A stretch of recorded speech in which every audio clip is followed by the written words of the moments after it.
ছেচল্লিশতম BCS প্রিলিমিনারিতে আসা প্রশ্ন। His dream that he will be a BCS cadre finally came true.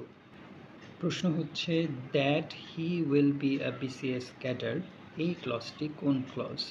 অপশনে দেওয়া আছে noun clause, adjective clause, independent clause এবং কোঅর্ডিনেট ক্লজ। এবার যে বাক্যটি দেওয়া আছে সেটির দিকে আমরা একটু তাকাই। His dream that he will be a BCS cadre finally came true. আমরা যদি এই বাক্যটিকে একটু সংক্ষেপে লিখি, অর্থাৎ যে ক্লজটি আমাদের খুঁজে বের করতে হবে এটা কোন ক্লজ, সেটিকে বাদ দিয়ে যদি লিখি তাহলে বাক্যটি দাঁড়ায় এরকম: his dream finally came true.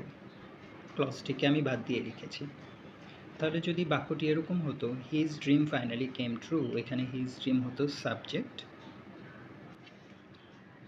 কেম হতো মূল ভার্ব, আর ট্রুকে বলা যেতে পারে অবজেক্ট। আমরা জানি বাক্যে সাবজেক্ট হিসেবে সাধারণত নাউন বসে, তো এখানে হিজ ড্রিম মানে ড্রিমটা হচ্ছে নাউন। এবার his dream that he will be a BCS cadre, তার মানে এখানে তার স্বপ্নটি কি সেটি বলা হচ্ছে, যে তার স্বপ্ন হচ্ছে সে একজন বিসিএস ক্যাডার হবে।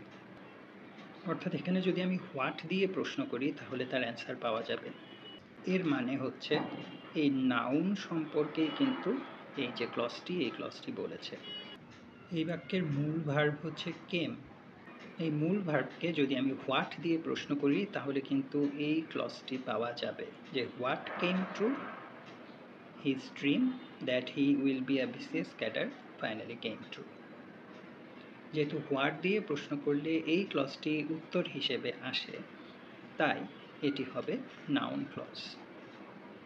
এবার অনেকে বলতে পারে এটি অ্যাডজেক্টিভ ক্লজ কেন নয়, কারণ এটি স্বপ্নটি কি সেটি সম্পর্কেই আমাদের জানিয়েছে। স্বপ্নটি কেমন সেটি সম্পর্কে জানায়নি, যে সেটা কি সুইট ড্রিম ছিল নাকি ব্যাড ড্রিম ছিল, অর্থাৎ স্বপ্নের কোয়ালিটি সম্পর্কে কিন্তু আমাদের এখানে জানায়নি, বরং স্বপ্নটি তার কি ছিল সেটি সম্পর্কে আমাদের জানিয়েছে। যে তার স্বপ্ন কি ছিল, সে একজন বিসিএস ক্যাডার হবে। যেহেতু হোয়াটের অ্যান্সার দিচ্ছে, এই জন্য এটার অ্যান্সার অ্যাডজেক্টিভ ক্লজ হবে না, হবে হচ্ছে নাউন ক্লজ।